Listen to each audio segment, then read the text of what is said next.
Bonjour à tous, dans cette vidéo je vais vous présenter une partie de mon travail de thèse qui portait sur la nanostructuration d'un polymère appelé polythiophène, P3HT, et d'un composite à base du même polymère avec des nanotubes de carbone du type single wall par la méthode template.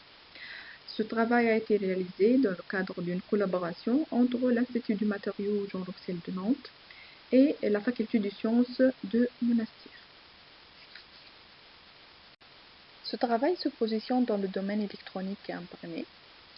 Vous pouvez voir sur cette figure les principaux domaines applicatifs concernés par l'électronique organique, tels que le photovoltaïque organique, les écrans plats, l'éclairage, les composants électroniques et les systèmes smart. Nous sommes intéressés par le domaine du photovoltaïque organique, qui est basé en particulier à l'exploitation des systèmes biconjugués, qui sont des semi-conducteurs ayant des propriétés électriques et optiques modulables en dopage. Le caractère conducteur ou semi-conducteur de ces matériaux est dû principalement à l'alternance des simples et doubles liaisons, comme il est montré sur une chaîne de polyacétylène. Généralement, les systèmes biconjugués ou les polymères présentent quelques limitations, à savoir la faible mobilité de porteurs de charge, vu leur morphologie amorphe, une faible longueur de diffusion de l'excitant, une énergie de liaison élevée, ainsi que des énergies de gap relativement élevées. Donc, les nanocarbones tels que le graphène, les nanotubes de carbone, ainsi que plusieurs dérivés de fullerène permettent d'améliorer ces différents. La question qui se pose ici, pourquoi la nanostructuration de notre composite? La réponse est que, pour maximiser les performances des cellules photovoltaïques organiques, il faut penser à optimiser la couche active de ces cellules, parce que la couche active, c'est elle qui régit l'interaction entre le polymère donneur et les nanotubes de carbone en tant qu'accepteurs. Par exemple, et comme vous voyez ici sur la figure, une meilleure organisation des chaînes conjuguées dans les régions ordonnées pour fournir un chemin de percolation et donc une amélioration de la mobilité de porteurs de charge, et par suite un transport de charge rapide et à faible probabilité de combinaison de charges. Dans ce contexte se situe l'objectif de mon travail de nanostructuration des composites P3HT nanotubes de carbone, motivé par l'opportunité de maîtriser l'orientation des chaînes de P3HT et des nanotubes de carbone, et ainsi obtenir des comportements photophysiques originaux en termes de structure électronique et transfert de charge. Pour ce faire, j'ai commencé tout d'abord par l'élaboration et l'étude des nanocomposites P3HT single wall en fil mince. Après, j'ai effectué la nanostructuration du P3HT par la méthode template pour passer enfin à la nanostructuration ou la fabrication et l'étude des nanofibres de composite P3HT single wall. Notre matériau de base est ce nanocomposite. On a utilisé des nanotubes de carbone du type single wall de diamètre entre 0,8 et 1,6 nanomètres et de longueur entre 1 et 3 micromètres. Ces nanotubes de carbone ont subi une étape de purification à 600 degrés Celsius sous argon par rapport aux poudres qu'on a reçues. Pour la préparation du composite, on a mélangé deux solutions, celle du nanotube de carbone dispersé dans le chloroforme avec celle du P3HT préparée dans le chloroforme aussi, suivant différentes concentrations du nanotube de carbone. On a choisi 4 concentrations, 0,1%, 0,5%, 2% et 5%. Après, on a nanostructuré les composites P3HT nanotubes de carbone. L'élaboration des nanofibres du P3HT a effectué par une stratégie template assistée par traitement thermique dans un four sous vide à 250 degrés Celsius dans des membranes d'alumine nanoporeuses commerciales qui ont des pores de diamètre de 220 nanomètres et d'épaisseur d'environ 55 micromètres. Voilà. Comme protocole de synthèse, j'ai commencé par déposer un film préparé d'une solution de P3HT dans le chloroforme sur une lame de verre sous une forme sphérique. Après, j'ai déposé le film détaché de la lame de verre sur une membrane d'alumine. Sous l'effet de température, le polymère diffuse à l'intérieur des pores. Après, un refroidissement très lent permet de solidifier le polymère dans les pores en formant des nanofibres. Enfin, pour étudier le nanofibre isolé, on a procédé à une dissolution de la membrane d'alumine par un acide H3PO4. Après dissolution de la membrane d'alumine par l'acide H3PO4, on a confirmé par des observations par microscopie électronique en balayage MEB qu'on a fabriqué des fibrilles de P3HT avec des diamètres qu'on attend entre 200 et 250 nanomètres et de longueur à peu près 55 micromètres. Et c'est la longueur de la membrane d'alumine. Un résultat important aussi est qu'on a mis en évidence une structure tubulaire sur la face intérieure de la membrane avec une épaisseur de paroi de type d'environ 50 nanomètres. On a passé pour étudier la morphologie tube au fil des nanofibres de P3HT par deux cartographies avec des sondes en micro-raman et en noir et en micro-PL en rouge. Et c'est la bande caractéristique reportée en fonction de la position de la zone étudiée. On a observé la même tendance sur les deux cartographies en raman et en PL.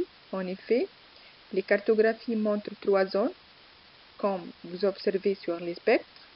Une zone où les intensités des microsignaux est maximale, correspondant au film de surface ayant 2 micromètres à peu près d'épaisseur. Puis une zone d'intensité moyenne sur la première moitié de la membrane, correspondant à la formation du nanofibre. Ensuite, une forte baisse d'intensité sur la deuxième moitié de la membrane, indiquant que les pores sont partiellement remplis, et donc cette troisième zone peut être attribuée à des nanotubes de P3HT. Pour identifier l'orientation préférentielle des chaînes de P3HT dans les pores, nous avons procédé à une étude par diffusion Raman polarisée. Vous voyez ici sur la figure la géométrie de mesure notée Raman polarisée. Ici, il faut retenir deux configurations principales. La configuration verticale notée VV qui correspond à une polarisation parallèle à l'axe des nanopores et à un θ égale 0 degré. La deuxième configuration est la configuration horizontale notée HH correspond à une polarisation de lumière perpendiculaire à l'axe des pores, c'est-à-dire à un angle θ égal à 90 degrés. Je mesure ici le rapport d'intensité IVV sur IHH de la bande CW-C du P3HT en fonction de l'angle θ. Le diagramme polaire montre un rapport de 2,5 fois plus élevé pour une polarisation parallèle à l'axe des nanofibres, c'est-à-dire une configuration VV, par rapport à une polarisation orthogonale à l'axe des nanopores, c'est-à-dire la configuration HH. Étant donné que l'intensité de cette bande CW-C à 1447 cm-1 est maximale lorsque la polarisation de la lumière est selon l'axe du squelette pi-conjugué. L'évolution angulaire de ces intensités nous indique que les chaînes de P3HT s'orientent parallèlement à l'axe des nanopores, comme présenté sur la figure en bas.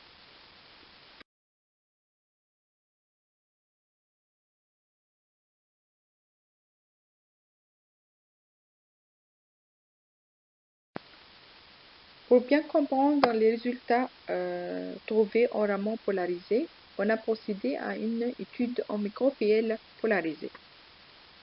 Les spectres de micro-PL polarisés enregistrés sur des nanofibres de P3HT dans les pores de la membrane d'alumine, suivant les deux polarisations VV et HH, sont présentés ici sur la figure. Pour les deux configurations, les spectres présentent deux bandes localisées à environ 639 nanomètres et 709 nanomètres, attribués respectivement aux transitions 00 et 01 du P3HT.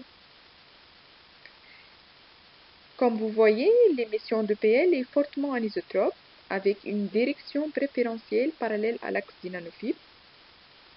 Alors, deux mécanismes peuvent être avancés pour expliquer cette émission anisotrope. Un premier mécanisme est l'orientation préférentielle des chaînes de P3HT parallèles à l'axe des nanofibres, ce qui est en bon accord avec les résultats déjà trouvés en aftéramant polarisé.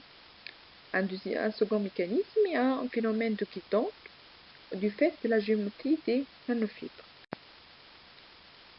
On passe maintenant à la nanostructuration du composite P3HT nanotube de carbone pour voir si les nanotubes vont modifier les résultats déjà trouvés pour le P3HT seul. Des nanofibres de diamètre de l'ordre de 200 à 250 nanomètres et d'épaisseur de 50 nanomètres du composite à différentes concentrations massives des nanotubes ont été fabriqués par la même méthode que celle pour le P3HT seul, c'est-à-dire par la stratégie template dans un four sous vide à 250 degrés Celsius dans des membranes d'alignement. On a remarqué, quand on a étudié les nanofibres du composite, qu'à faible concentration massive des nanotubes, jusqu'à 2%, on n'a pas pu détecter le signal Raman des nanotubes.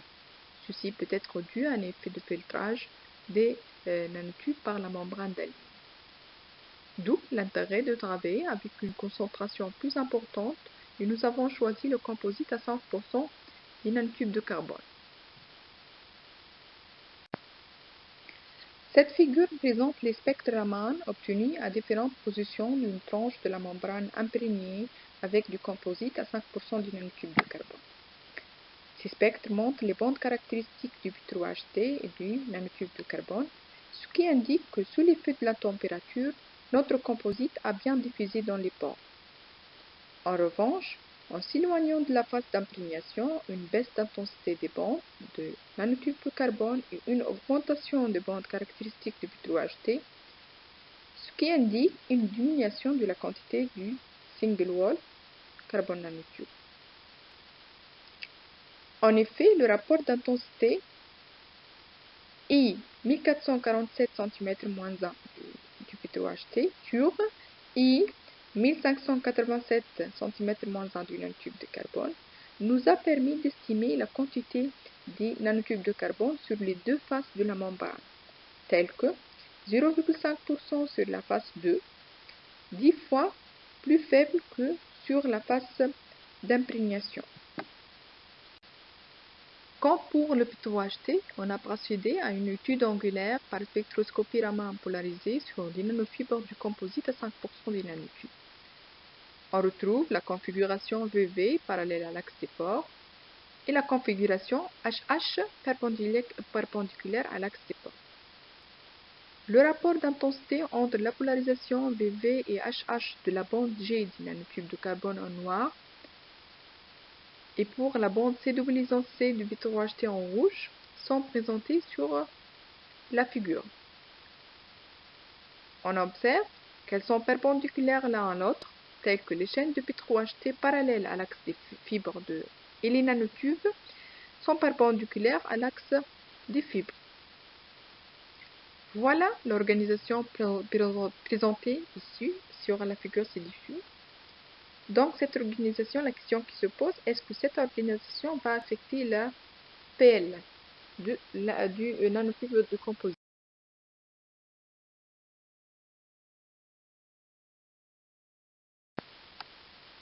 Une étude en micro-PL polarisée sur les nanofibres du composite montre une chute de l'intensité de la PL par rapport à celle dans les nanofibres de P3HT en termes d'intensité, ce qui peut être attribué à une dissociation non radiative des excitants sur les nanotubes de carbone.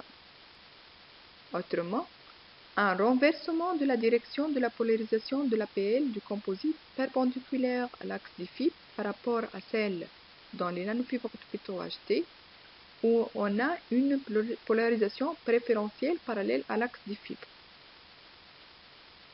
Ici, on peut proposer deux mécanismes tels que une réorientation des chaînes de P3HT, or ce n'est pas le cas car elles sont toujours parallèles à l'axe des fibres. Le second phénomène, c'est un phénomène de guidance Or, ceci n'est pas changé car on conserve la géométrie du nanofibre. Par conséquent, ce renversement de la polarisation préférentielle en passant du P3HT seul au composite peut être attribué à l'effet du nanotube de carbone perpendiculaire à l'axe du nanofibre, soit par une absorption ou diffusion de la lumière par les nanotubes de carbone selon l'axe du nanofibre, soit un autre mécanisme.